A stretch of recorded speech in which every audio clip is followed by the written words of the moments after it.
The cold was a constant companion. It seeped through the threadbare wool of her tunic, settled deep in her bones, and made her teeth ache. Alara knelt on the flagstones of the great hall, the wet rag in her hand leaving a darker gray smear on the already dark stone. Her knees were numb, her knuckles raw and bleeding where they had scraped against the floor for hours. She was nothing. An omega.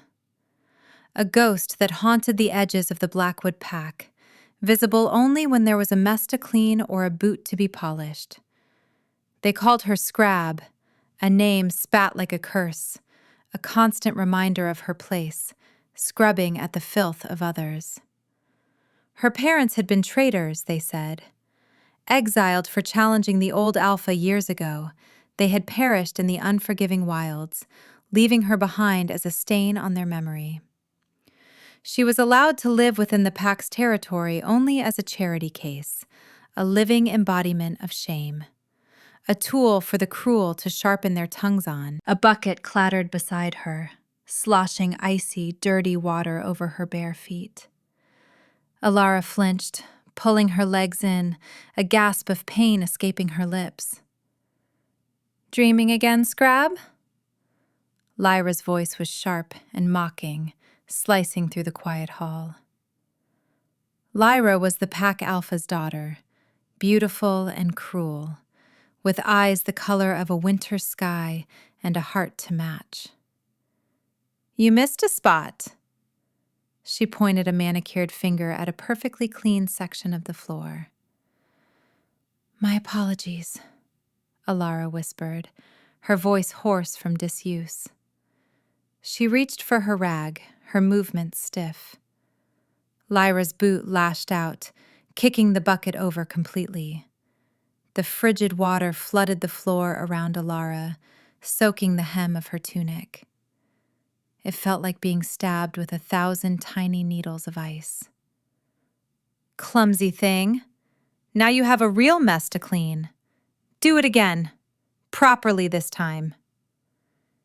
Tears pricked at the corners of Alara's eyes, hot and shameful. She blinked them back fiercely. Crying only ever made it worse. It was a weakness Lyra loved to exploit, a sign that her barbs had found their mark. Worthless.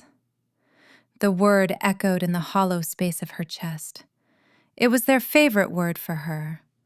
It was the word she heard in her own head when she woke in her cold little cot in the servants' quarters. But as she took a shuddering breath, the scent of pine and damp earth filling her lungs, another, quieter voice pushed back.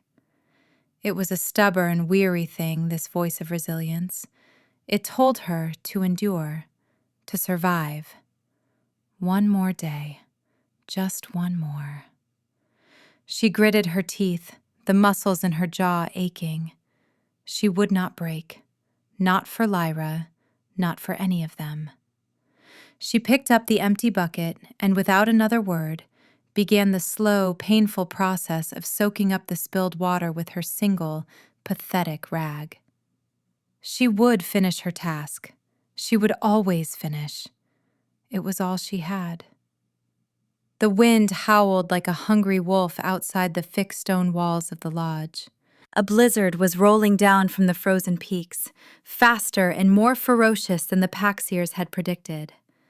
It was a storm that killed, a storm that buried the world in a shroud of white.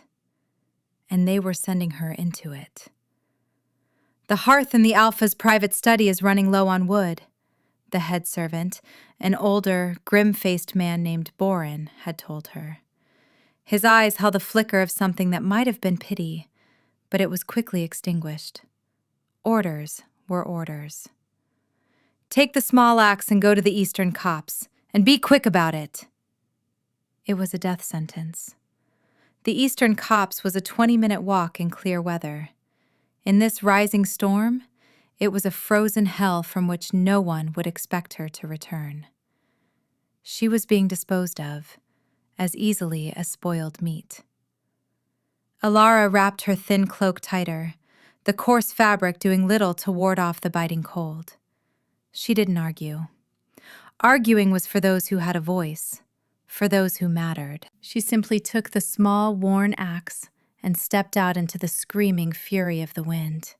The force of it nearly knocked her from her feet. Snow, sharp as sand, blasted against her exposed cheeks, instantly numbing them. The world was a dizzying vortex of white. The path vanished within 10 steps. The lodge behind her was swallowed by the storm. She was utterly alone. Fear, cold and sharp, pierced through her numbness. Every instinct screamed at her to turn back, to claw her way to the door and beg for shelter. But she knew they would not open it. They had sent her out to die. So she pushed forward. She leaned into the wind, one foot in front of the other, her breath coming in ragged, steaming puffs. Why was she even trying? What was she fighting for? A life of servitude? Of being less than human? The thought was a bitter pill. But the stubborn pulse of life inside her refused to quit. She would not let them win. She would not let the storm have her. The cold was a physical weight, pressing down, slowing her limbs. Her fingers, gripping the axe handle, were clumsy and stiff. Her vision blurred. The howling of the wind became a strange, disorienting song. She stumbled, falling to her knees in a deep drift of snow.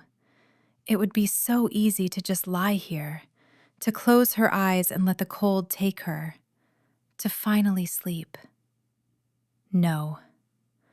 With a groan that was torn from her throat, she forced herself up.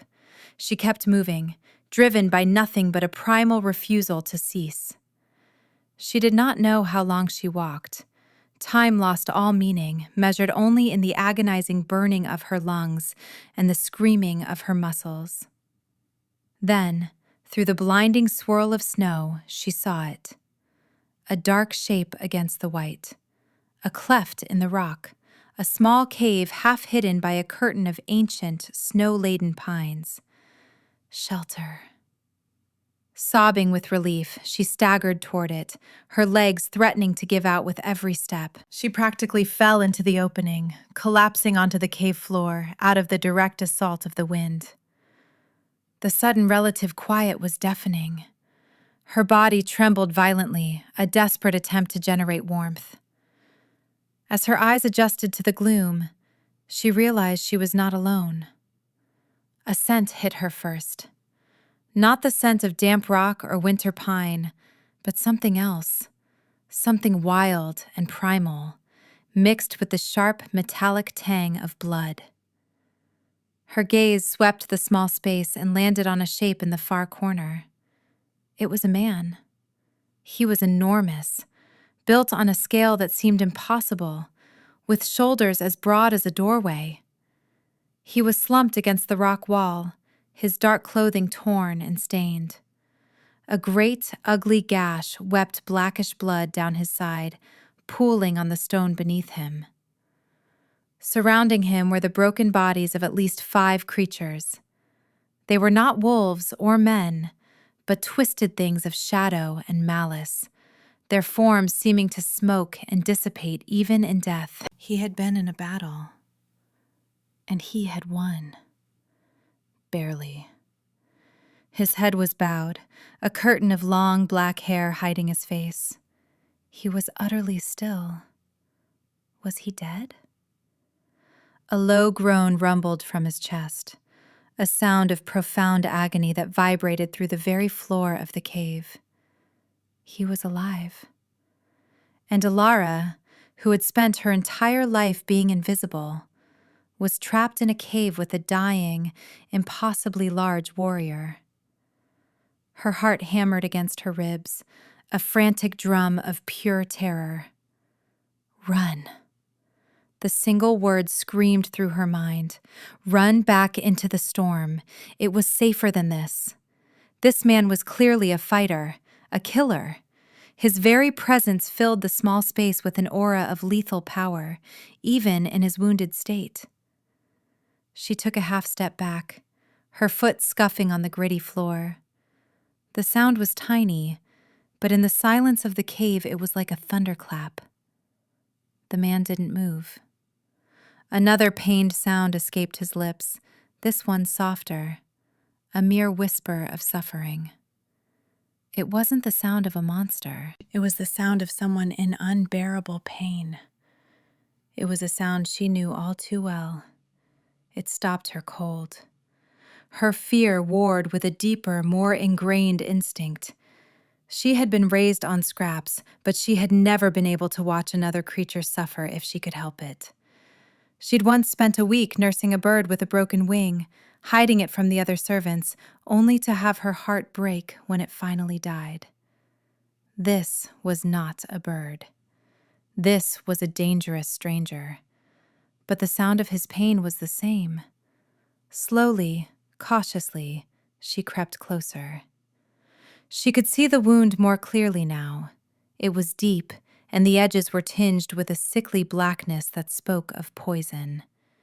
He was dying, quickly. Without conscious thought, she knelt beside him. He was even larger up close, a mountain of a man. His skin was pale beneath a fine layer of grime and blood. "You're hurt," she whispered, the words feeling foolish and small. He didn't respond. His breathing was shallow, catching in his throat. He needed pressure on the wound. He needed help. Hesitantly, she reached into her tunic and tore a long strip from the hem.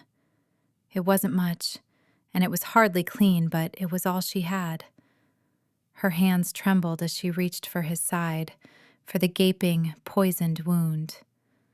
Her fingers brushed against his skin. The world ended. It did not explode in fire and noise, but in a silent, blinding cataclysm of sensation.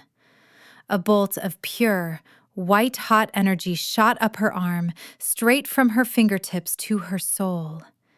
It was agony and ecstasy, 1,000 lifetimes of longing and a single, perfect moment of arrival. The air crackled. Light, brilliant and golden, flared behind her eyelids. She cried out, a sound that was half scream, half gasp, and snatched her hand back as if burned. But the burning didn't stop. A searing pain erupted on the inside of her right wrist. It was excruciating, a fire branding her from the inside out. She looked down, her breath catching in a sob. There, on her pale skin, a mark was forming. It bloomed from nothing, intricate lines of incandescent silver etching themselves into her flesh. It was a sigil, impossibly complex and beautiful. A snarling wolf, its head thrown back in a silent howl, framed by the loving embrace of a crescent moon wrought in shimmering gold. At her cry of pain, the man's head snapped up, and Alara forgot how to breathe. His eyes, they were not brown or blue or green. They were the color of molten gold, burning with an ancient, terrifying intensity. They fixed on her, not with confusion or anger, but with a shocking, absolute recognition. His gaze dropped to her wrist, to the glowing, freshly formed mark. A shudder racked his massive frame. He looked back at her face, and the inferno in his eyes softened, banked into something that looked like awe, like wonder, like a man who had been starving for 1,000 years and had just been shown a feast. "You," he rasped. His voice was a deep, gravelly thunder that vibrated in her bones. It was not a question. It was a statement, a fact. He tried to push himself up, reaching a hand toward her. The movement cost him. A wave of dizziness washed over him, and his golden eyes flickered. "Mine," he breathed, the word a possessive, sacred vow. And then the light in his eyes went out. His body went slack, and he collapsed back against the stone, finally succumbing to his wounds and the poison. He was unconscious. Alara stared, her entire body shaking, her wrist throbbing with a fiery, magical pulse. What was happening? What was this mark? The word he had spoken, mine, echoed in the terrified silence of her mind. It was a claim, a brand. Her mind screamed at her to flee, to get as far away from this impossible man as she could, but her body refused to obey. The mark on her wrist was not just a brand, it was a tether, a connection. She could feel him, a faint echo of his life force, flickering and weak. And the thought of that flicker being extinguished sent a wave of panic through her so profound it stole her breath. She couldn't leave him. She couldn't. Ignoring the terror, ignoring the impossibility of it all, she moved back to his side. The strange, otherworldly heat from the mark on her wrist seemed to flow into her, chasing away some of the deep-seated cold in her bones. She pressed the tattered strip of her tunic firmly against his wound again. This time, there was no explosion of light, only a faint, warm tingle. She stayed like that for what felt like an eternity, huddled in the gloom, pressing down on the wound of a man whose name she didn't know, but whose life was now inexplicably tied to her own. The blizzard raged on, but inside the cave, a fragile, terrifying new world had been born. The storm broke with the dawn. Weak, gray light filtered into the cave, painting the scene in stark, grim detail. The man, the king, she was beginning to suspect, for who else could command such power, was still breathing. His fever had worsened, but the strange, warm pulse from her marked wrist seemed to be a bulwark against the poison, holding it at bay. Just as the last of her strength began to fail, she heard voices, shouts, the crunch of boots in deep snow. Panic seized her. She scrambled back from the unconscious man, trying to hide herself in the shadows of the cave. Two figures appeared in the entrance, silhouetted against the bright snow. Like the man on the floor, they were huge, clad in dark furs and leather, with swords at their hips. Their faces were grim, their eyes scanning the interior of the cave. When they saw him, they rushed forward, relief warring with horror on their faces. "Alpha King!" one of them exclaimed, dropping to his knee beside the wounded man. Alpha King. The title confirmed her deepest, most terrifying suspicion. This was Kale, the supreme leader of all the northern packs. A legend, a myth. A man said to be centuries old, with the power of winter in his blood. The second warrior's eyes found her. They narrowed, cold and hostile. He drew his sword, the hiss of steel echoing in the small space. "Step away from him, she-wolf." Alara pressed herself flat against the rock wall, her heart hammering. "I was helping him," she whispered, her voice trembling. "Helping?" the warrior sneered, advancing on her. "It is more likely you are with those who did this, the Ember Covenant's filth." Before he could take another step, a low groan came from the floor. Kale stirred. His eyes, bleary and unfocused, fluttered open. He tried to speak, but only a pained noise came out. His gaze, however, found Alara.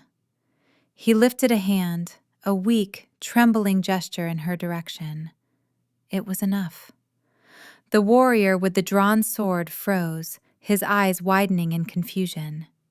He looked from his king to Alara and back again. He lowered his weapon, though his suspicion did not fade.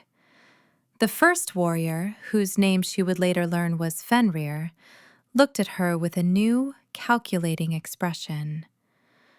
"The king acknowledges you. You will come with us." They worked with grim efficiency, binding Kale's wound with proper supplies and lifting him onto a makeshift litter. They moved with a strength that was barely human. They didn't speak to her again, but their eyes were constantly on her as they began the trek back through the snow. They did not take her to their own encampment. Instead, they escorted her to the edge of the Blackwood Pack's territory. Fenrir stopped her there. "The king will be taken care of," he said, his voice flat and unreadable. "Say nothing of this. To anyone." It was a command, not a request. He glanced at her wrist, which she had instinctively hidden within the sleeve of her tunic, and a flicker of something, confusion perhaps, crossed his face before he turned away. She was dismissed. Just like that. She stumbled back to the lodge, a ghost returning from a grave they had already dug for her. The head servant, Borin, saw her and his jaw went slack with shock.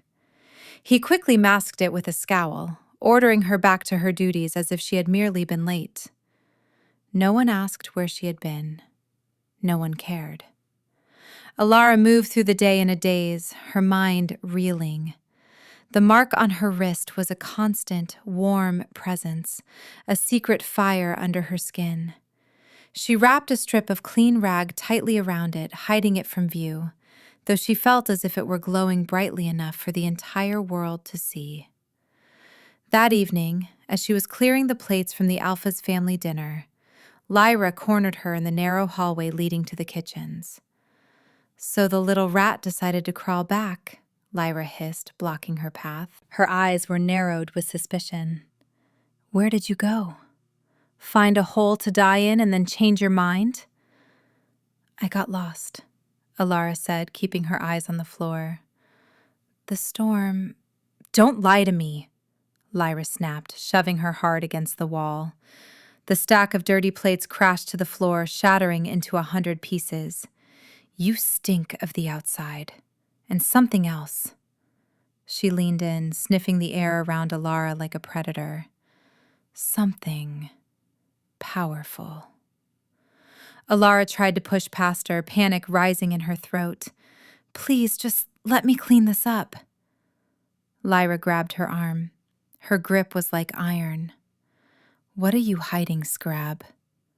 She twisted Alara's arm, her eyes glinting with malice. Alara cried out as Lyra's grip tightened on her right wrist. With a sharp tug, Lyra tore the rag away. The mark was revealed. In the dim light of the hallway, it seemed to pulse with a soft internal luminescence, the silver wolf and golden moon impossibly vivid against her skin. Lyra froze. Her breath hitched. The cruelty in her face was replaced by sheer, unadulterated shock. She knew what it was. Every high-born wolf in every pack knew the legends of the fated mates, the soul bonds of the Alpha Kings. The shock lasted only a moment. It was swiftly replaced by a look of such venomous, covetous rage that Alara flinched back. Lyra looked from the mark on Alara's wrist to Alara's terrified face, and a slow, terrible smile spread across her lips. It was a smile of pure, calculating greed. "You," Lyra breathed, her voice a mixture of disbelief and fury. "A worthless, filthy Omega, bonded to the Alpha King?" She started to laugh, a high, unhinged sound. "Oh, this changes everything. You didn't just find shelter from the storm, did you? You stole a destiny that should have been for someone like me." Lyra released her arm, stepping back. Her eyes were gleaming with a terrifying new idea. She no longer saw Alara as a plaything to be tormented. She saw her as a key, a prize, a tool. And Alara knew, with a certainty that chilled her to the bone, that her life had just become infinitely more dangerous. The storm had passed, but the true hurricane was just beginning. Lyra did not waste a moment. Her jealousy was a potent catalyst, transforming her petty cruelty into ambitious, deadly treason. The Alpha King's fated mate was a legend, a source of immense power and status. For that mate to be a worthless Omega from a disgraced bloodline was an insult, but for Lyra, it was also an opportunity. an opportunity to trade a worthless girl for a seat at a new, darker table. She knew of the whispers, the rumors of a growing shadow in the east, a faction that called itself the Ember Covenant, led by a charismatic and ruthless alpha who styled himself a Shadow King. They were the ones who sought to usurp KL, to tear down the old order. They were the ones whose assassins had nearly killed the Alpha King in the blizzard. Using her father's network of contacts, Lyra sent a clandestine message. It was simple and direct. "The king's weakness has been found. I have her. Name your price." The reply was swift. Morrow, the Shadow King himself, was interested. He did not offer wealth or land. He offered Lyra a place of power in his coming reign, a position as the alpha of her own territory once Kale was dust. It was more than Lyra had ever dreamed of. The price was Alara, delivered. 2 nights later, they came for her. Alara was asleep in her small, cold cot, lost in a disquieting dream of golden eyes and searing pain. The bond thrummed under her skin, a constant, low-level ache of distance. It was a connection that longed for proximity, and the separation felt like a phantom limb, an amputation of a part of herself she had only just discovered. The door to her tiny room creaked open. She awoke with a start, sitting bolt upright. 2 figures stood in the doorway, cloaked in shadow, their faces obscured. They moved with an unnatural silence, not like wolves, but like smoke. Fear, primal and absolute, seized her. Before she could scream, one of them was across the room, a hand clamped over her mouth. She struggled, kicking and thrashing, but it was like fighting against a statue of iron. Then she felt the cold, heavy press of metal against her wrists. Chains. But they felt wrong. They didn't just feel cold. They felt like they were actively draining the warmth from her body. The moment the metal closed around her right wrist, covering the bond mark, a scream of pure agony tore through her, muffled by the hand over her mouth. It was not a physical pain, but a spiritual one. The warm, thrumming connection to Kale was violently choked, strangled into a thin, high-pitched scream of static in the back of her mind. The world tilted, her vision swam with black spots, and the strength fled her limbs. The chains were forged of silver, a metal anathema to their kind, a material that dampened and poisoned their innate magic. Weak and disoriented, she was dragged from her room, down silent corridors and out into the frigid night. No one saw. No one heard. Lyra had made sure of it. As they bundled her into a covered wagon, Alara caught a glimpse of Lyra watching from a high window in the lodge, her face a pale, triumphant mask in the moonlight. The journey was a blur of misery. The silver chains were a constant torment, burning her skin and creating a howling void where the bond had been. In that void, she could feel a distant echo, Kale's agony. His confusion turning to panic, his panic to a roaring, helpless fury. Her pain was his pain. The severing of their connection was a wound to them both. They arrived at a fortress that seemed carved from a shard of night itself. It was a place of jagged black rock and oppressive towers, nestled in a blighted volcanic valley. The air smelled of sulfur and old despair. This was the heart of the Ember Covenant's power. She was dragged from the wagon and thrown onto the cold floor of a vast, torchlit hall. A figure descended from a throne of obsidian. He was tall and strikingly handsome, with eyes like polished jet and a smile that held no warmth. This was Morrow. He circled her, his movements fluid and predatory. "So this is it," he mused, his voice smooth as poisoned silk. "The great Alpha King's destiny. a half-starved Omega with fear in her eyes. He crouched down, tilting her chin up with a single finger. His touch was cold, leaving a greasy feeling on her skin. "Do you know what you are, little one?" he asked, his smile widening. "You are a vulnerability, a flaw in his design.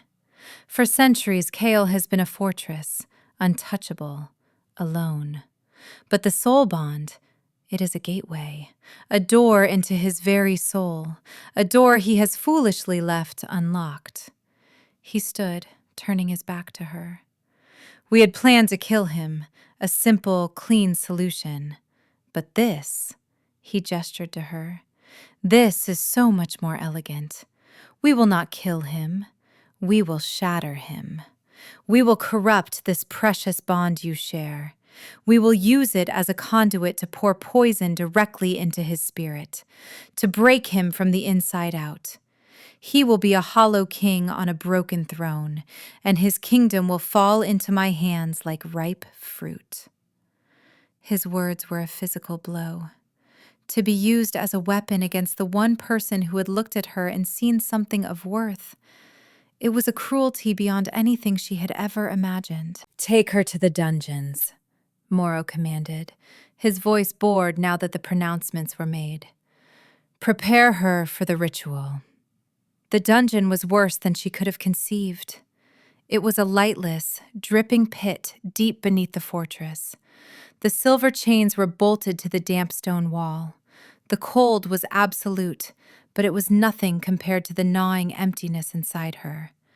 The bond was a razor-thin thread, stretched to its breaking point, screaming with a pain that was both hers and Kale's. Despair was a physical entity in that darkness. It wrapped around her, whispering all the truths she had always believed about herself. Worthless, a curse, a burden. You bring only pain to others. He would have been better off if he had never found you. She curled into a ball on the filthy straw, tears freezing on her cheeks. The despair was winning. It was so much easier to give in, to let the darkness consume her. But then, through the agony and the cold, she felt it, that tiny, resilient thread of connection. It pulsed, faint but insistent, a flicker of his rage, a spark of his indomitable will. He was not broken yet. He was fighting. He was searching. Clinging to that realization, Alara closed her eyes. She ignored the cold, the pain of the silver, the crushing weight of the stone around her. She focused every last ounce of her being on that single, shimmering thread. She poured her fear, her desperation, her tiny, defiant spark of hope into it. She reached across the void not with a shout, but with a silent, desperate prayer. And an answer came. It was not a voice of words, but of pure, undiluted feeling, crashing into her consciousness like a tidal wave. It was the raw essence of him, of KL. A presence of ancient mountains, of winter storms, of unyielding strength. It wrapped around her shattered spirit a promise and a command. Hold on. The feeling was so powerful, so absolute, it was almost a physical force. "I am coming." A single, hysterical sob of relief escaped her. Hope, fierce and desperate, ignited in the desolate landscape of her heart. He knew. He was coming. She just had to hold on. They came for her in the dark. The guards of the Ember Covenant moved without ceremony, their faces hidden behind grim iron masks. They unbolted her silver chains from the wall, only to replace them with shorter, heavier manacles that bound her hands and feet. The cold, magic-dampening metal felt like it was leaching the very marrow from her bones. She didn't fight. Her brief telepathic connection with Kale had left her with a sliver of hope, but it was a fragile flame in a hurricane of despair. Her body was weak from the cold and lack of food, her spirit worn thin by the constant, agonizing pressure on the bond. They dragged her from the dungeon, up winding stone staircases that seemed to spiral into the very heart of the malevolent fortress. The air grew warmer, thick with the smell of burning incense, and something else. Something acrid and wrong. They emerged into a vast circular chamber. The floor was a mosaic of black and red stone, inscribed with a dizzying array of jagged, angry-looking symbols that seemed to writhe in the flickering torchlight. In the center of the chamber stood a massive, unadorned altar of black obsidian, cold and menacing. Morrow was waiting for her. He was dressed not in armor, but in dark ceremonial robes embroidered with crimson sigils that matched those on the floor. He was flanked by a dozen of his coven priests, their faces shadowed by deep hoods. "The guest of honor arrives," Morrow said, his voice echoing in the cavernous space. His jet-black eyes glittered with triumphant madness. "Just in time. The celestial alignment is perfect. The moon is dark, Kale's power is at its nadir, and his soul is wide open, screaming for yours." Alara's blood ran cold. He wasn't just talking. He was starting. The guards forced her forward, pushing her toward the altar. She stumbled, her chained feet catching on the uneven stone. They lifted her as if she weighed nothing and laid her on the cold, flat surface of the obsidian. More silver chains were brought forth, and they lashed her to the altar, her arms and legs spread-eagled. She was utterly helpless, a sacrifice awaiting the knife. "Do not be afraid, little one," Morrow cooed, tracing one of the silver chains that crossed her body. The touch sent a fresh wave of sickening weakness through her. "This will not harm you, not directly. This ritual is a key. It will take the beautiful, pure connection you share with your king."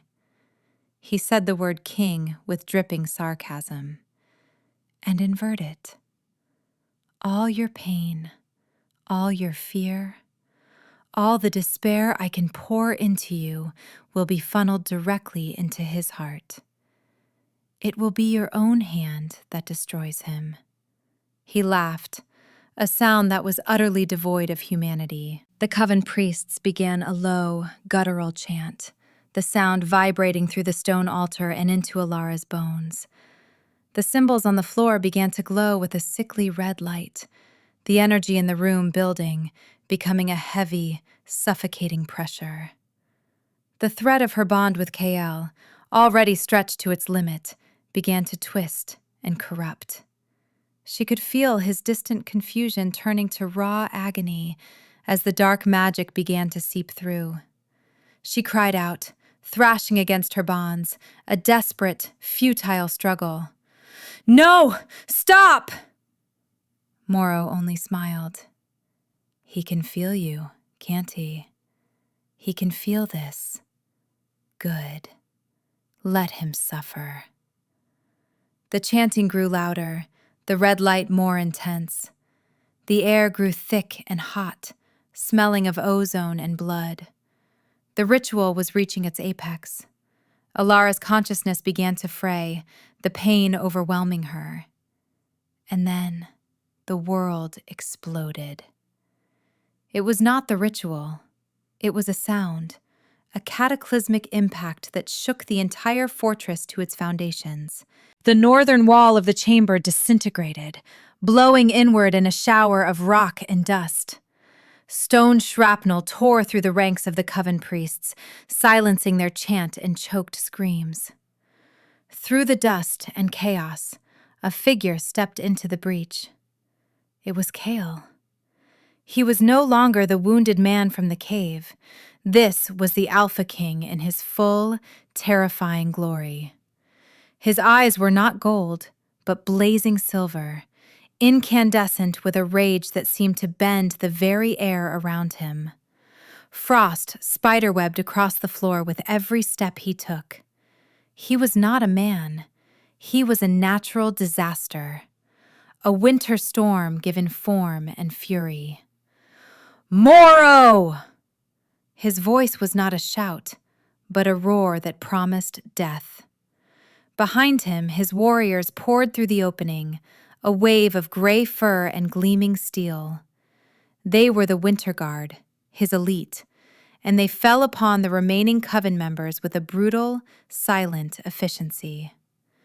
The chamber erupted into a maelstrom of battle. Kale had eyes only for two people, the Shadow King who stood by the altar, and the woman chained upon it. He carved a direct path through the melee, his movements a blur of deadly grace.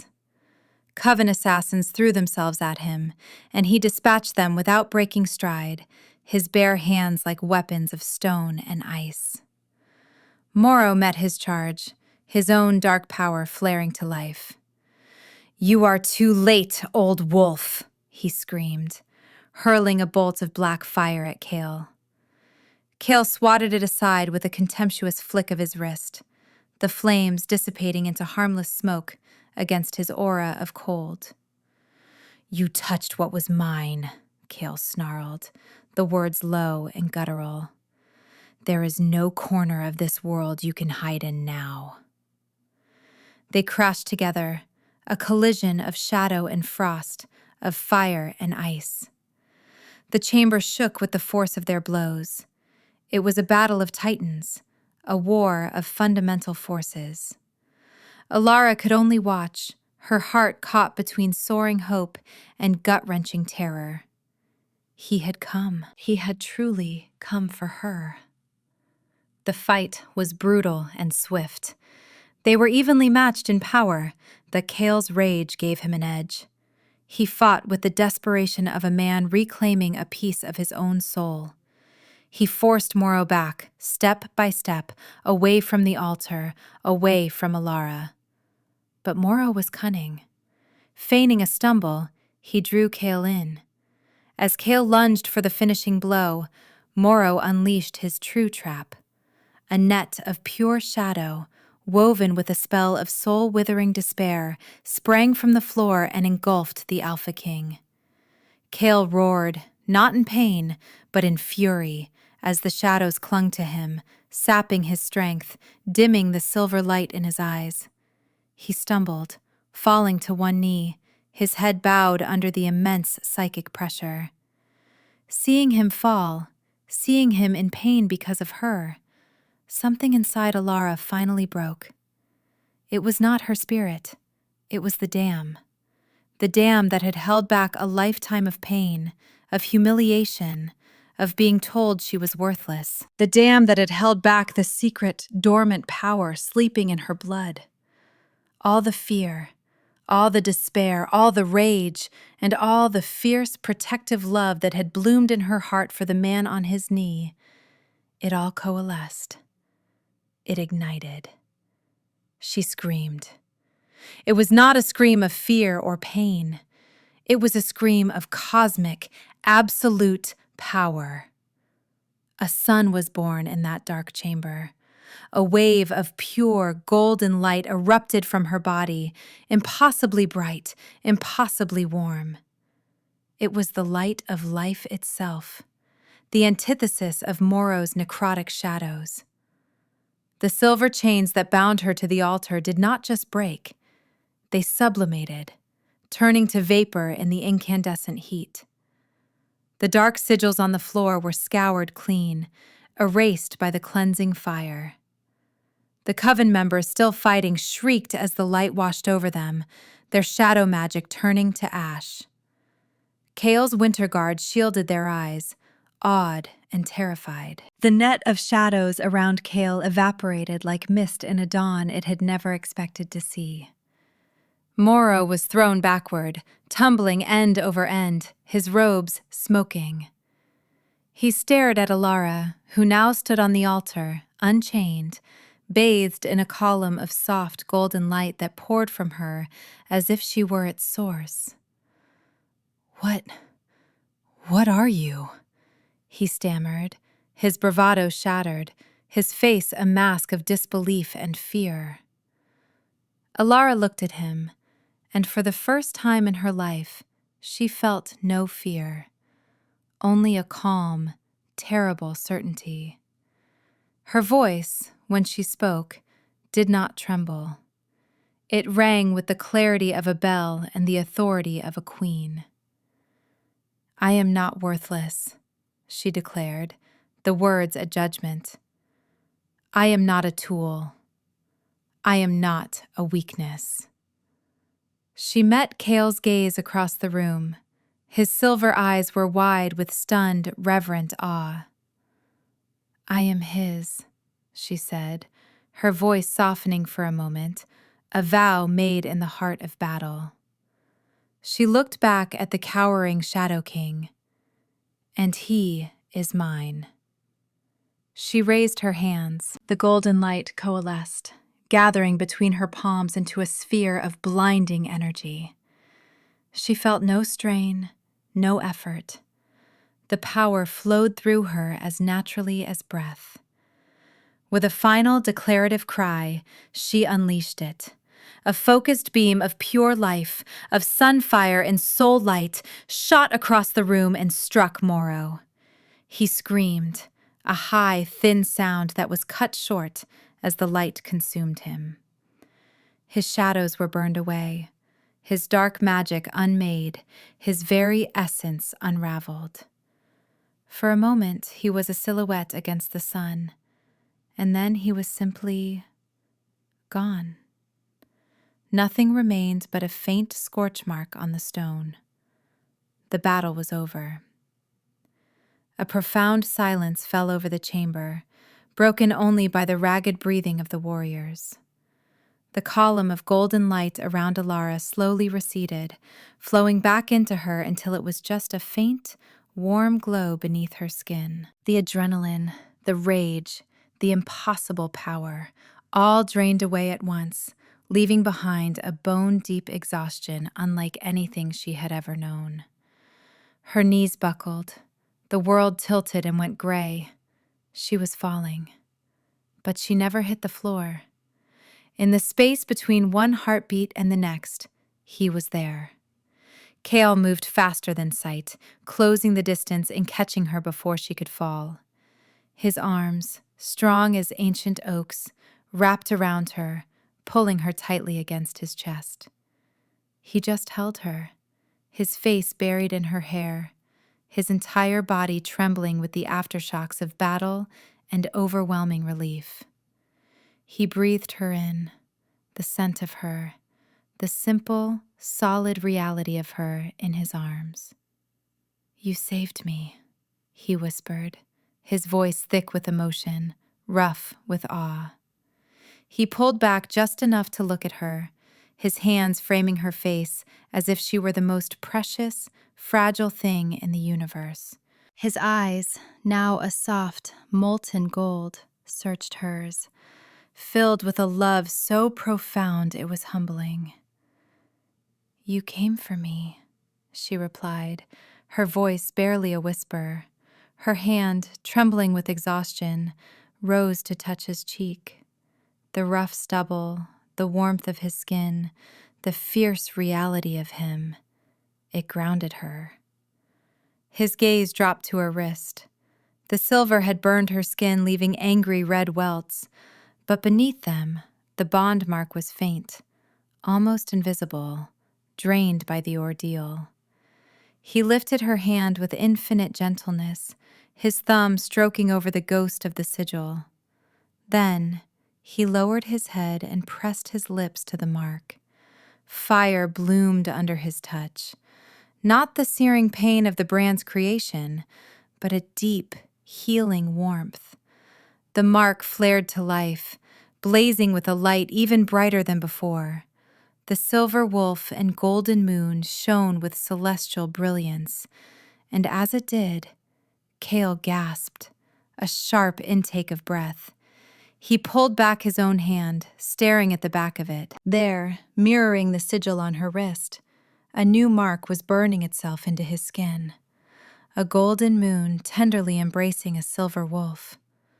The bond, once a one-sided claim, was now complete. A pact. a covenant between two souls. The agonizing, distant ache she had felt since their separation vanished, replaced by a current of warmth, strength, and a staggering sense of peace. She could feel him, not just his presence, but his thoughts, his emotions, his very soul intertwined with hers. It was no longer a thread, it was a river of light flowing between them. He looked from his hand to her, a slow, wondrous smile spreading across his harsh, beautiful features. It was a smile that transformed his entire face, a smile like the first sunrise after a long winter. "Now it is finished," he breathed. "Now you are truly bound to me, as I am to you. My mate, my queen." They returned to his kingdom, not as conquerors, but as a dawn breaking. His fortress, Greyfell, was a place of soaring silver towers and vast, firelit halls, nestled in the heart of a snow-covered mountain range. It was a place of strength and ancient power. Cale never let her go. He kept one arm securely around her as they walked through the massive gates, his winter guard falling in behind them like a royal procession. The inhabitants of the keep, his people, his court, poured into the main hall, their faces a mixture of relief at his return and confusion at the sight of the small, plainly dressed woman at his side. Whispers filled the hall. Who is she? A prisoner? A waif he took pity on? She could feel their judgment, their curiosity, and the old, familiar shame tried to rise in her throat. She instinctively tried to shrink back, to become invisible again. Cale felt her tremor through the bond. He stopped in the center of the great hall, his grip on her tightening protectively. He turned to face his people, his golden eyes sweeping over them, commanding silence. "You have known me as your Alpha King for 500 years. His voice boomed, ringing with an authority that left no room for argument. "You have known me alone. That time is over." He drew Alara forward slightly, his hand moving from her waist to clasp her hand, lifting it so all could see the brilliant, glowing mark on her wrist. He held his own hand up beside it, displaying the matching sigil. The two marks pulsed in unison, a silent testament to their connection. "This is Alara," he declared, his voice softening with reverence. "She is the bearer of the sun's heart, my fated mate, the other half of my soul for whom I have waited all my long years." A collective gasp swept through the hall. Shock, disbelief, awe. "She was held by our enemies," Cale continued, his voice hardening again to steel. "And with her own power, she laid them to ruin. She saved her king. She saved us all." He looked down at her, his love for her a palpable force in the room. "She is my queen, and you will show her the same loyalty, the same respect you show me." There was a moment of stunned silence. Then, Fenrir, his grim second in command, the first to see her in the cave, went down on one knee. "My queen," he said, his voice rough with emotion. One by one, like a wave spreading through the hall, the entire court, the entire pack, from the highest warrior to the humblest servant, knelt before her. Alara stood there, her hand in Cale's, the warmth of his love and the strength of their bond flowing through her. She looked out at the sea of bowing heads.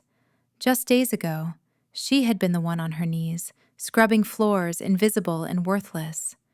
Now, they knelt to her. Tears filled her eyes. But for the first time in her life, they were not tears of pain or shame. They were tears of overwhelming, world-altering joy. She looked up at Cale, at the ancient, lonely king who had looked at her and seen not an omega, not a servant, but his destiny. In the endless gold of his eyes, she saw her own reflection. She saw not a worthless girl, but a woman of immense power, a survivor, a queen. He leaned down and kissed her, softly and completely, in front of all his people. And in that kiss, in the safety of his arms and the profound certainty of their bond, Alara knew, with every fiber of her being, that she was finally, truly, home. She was seen. She was valued. She was loved. And she would never be worthless again.